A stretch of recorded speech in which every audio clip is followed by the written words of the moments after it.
Okay, hi, hello, what's up mga idol, mga lods? Inini. Mga lods, andito po tayo ngayon sa isang site mga lods. Dinaanan lang po natin, papunta pa tayo ng San Fernando mga lods. Okay mga lods. Dito, dinaanan lang po natin dito kasi po may isang followers po natin o sulit na taga-suporta po sa ating channel mga lods, sa ating ginagawa mga lods. Ito, isa po itong site mga lods.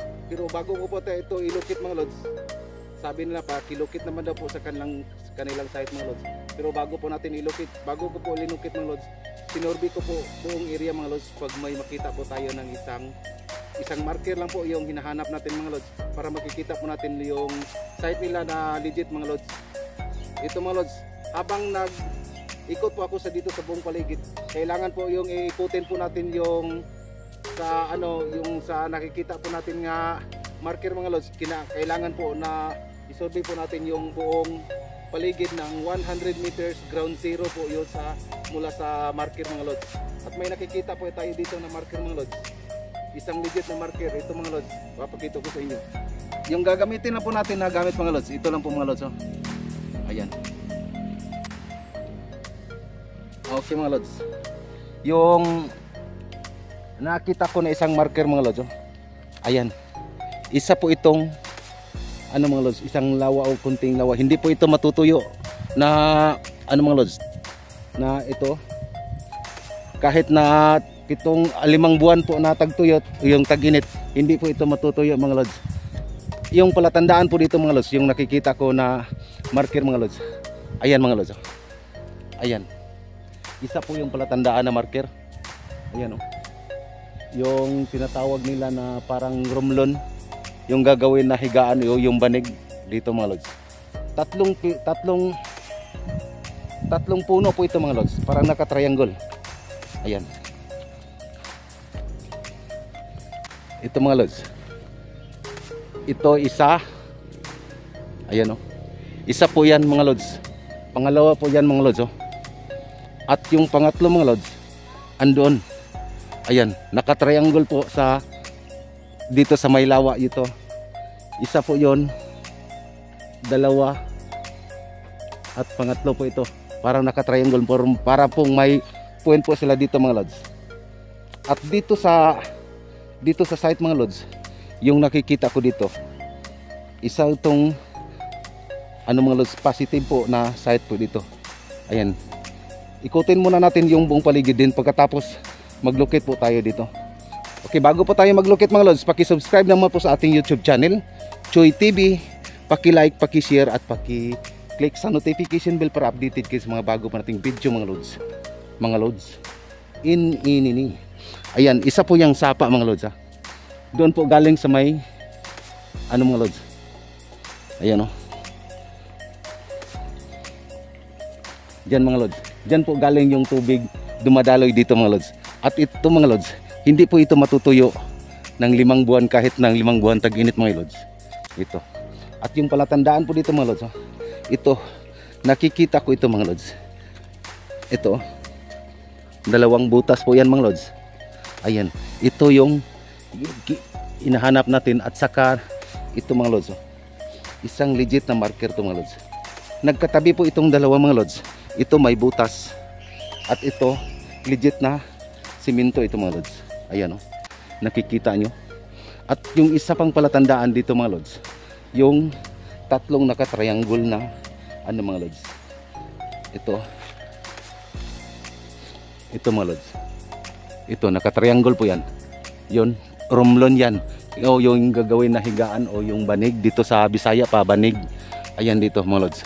At yung pangalawa mga lods, ayan. At yung pangatlo nandyan mga lods, parang naka-triangle po ito, o yung pointer po, yung ibig sabihin po sa nakikita itong mga marker mga lods, isa po yung pointer o diamond dito, at saka dyan mga lods, at saka doon. At itong sapa na ito mga lods, yung maliit na itong sapa, ito yung pinaka paborito ko na mga lods, yung nakikita ko na marker dito mga lods. Ayan.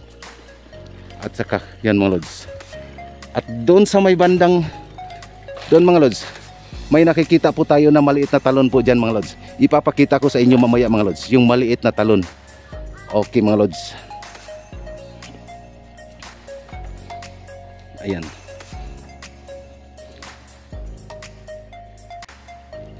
Ayon po sa may-ari ng lupang ito mga lods, dito po daw karaniwang nag-iigib ng tubig yung mga Japanese Imperial dati mga lods. At yun dyan po sa bandang doon mga lods, nakikita po nila yung malaking malawak na parang tinatawag na kapatagan. At dito mga lods, ayan, sa putong legit na mga lods. Dito medyo umuulan na ngayon mga lods. Okay lang, i-continue lang po natin mga lods. At ito mga lods, dito tayo dadaan mga lods.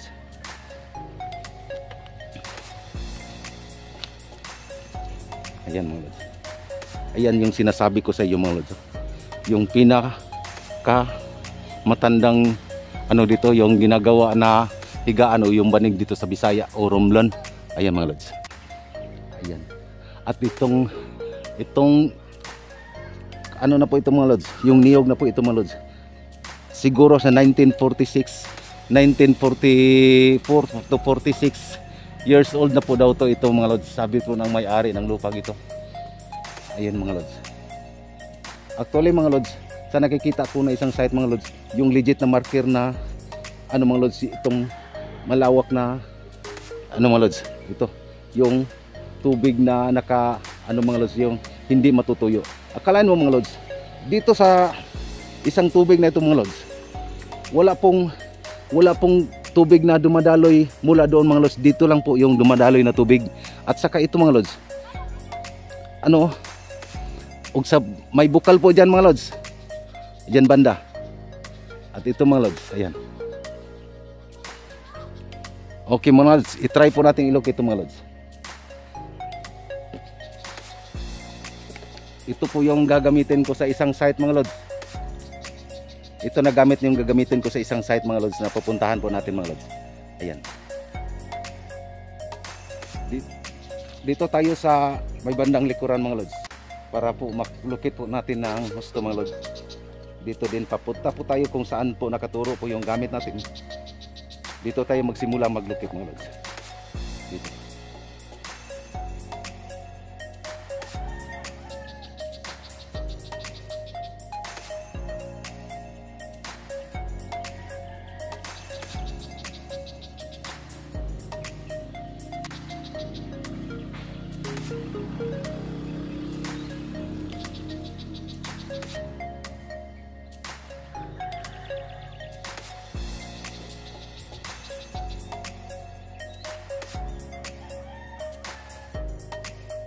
Ayan mga lods, doon tumuturo mga lods.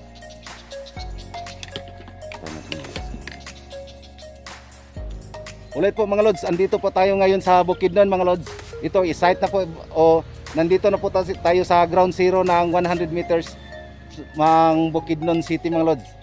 Hindi lang po natin po yung barangay, kung saan barangay tayo mga lods, kasi nire-respeto po natin po yung katiits natin na ayaw lang po yung yung kung saan sila galing mga lods, kung anong barangay po sila mga lods. Okay mga lods. Ayun mga lods, isa po yung may-ari dito sa lupa ito mga lods. Ayan. Ayan mga lods. Yun po ang bahay nila mga lods. Ayan. Try po natin dito mga lods. Andito po tayo sa parang tuktok na itong bundok mga lods.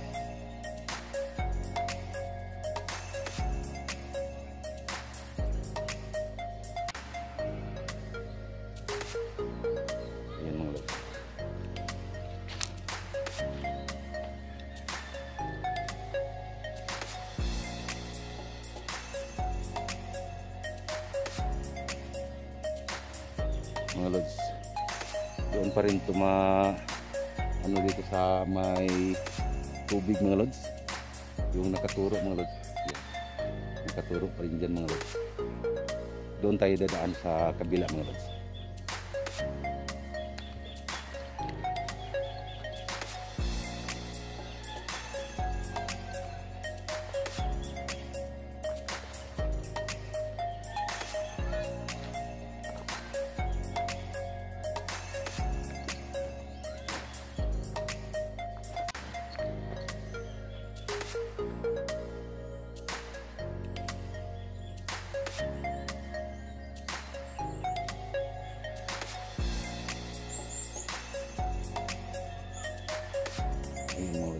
tumutulo mga lods. Tumuturo. Okay mga lods, babalikan po natin to kinabukasan mga lods. At ano po natin sila kung paano sila magukay dito kasi may tubig po dito sa site mga lods. Mahihirapan po pag walang saktong plano. Kailangan po may plano po dito mga lods. Okay mga lods, dito po lahat nakaturo po yung gamit natin mga lods. Kailangan po dito mga lods na maigihan na plano po dito kasi may tubig po yung site na inano po natin dito mga lods. Kailangan po na ng plano na gusto mga plano ano mga lods dito. Kasi mahihirapan tayo dito pag may tubig. Mahihirapan po tayo kung ano, mas lalo na kung wala po tayong equipment na ano po dito. Itong gagawin po natin mga lods, mano-mano lang po to. Tao lang po yung gumagawa dito, tao lang po yung magukay dito. Wala po tayong equipment na dadalhin dito. May ano po kami, may meeting po kami sa may-ari ng lupa dito kung paano natin to ano mga lods dito sa site kasi may tubig. Okay mga lods, abangan po nyo yung continue po natin sa paano magukay dito mga lods. Okay, maraming salamat po Choy TV, pag-like, pag-share at pag-click sa notification bell para updated kayo sa mga bago pa nating video mga lods. Mga lods, in.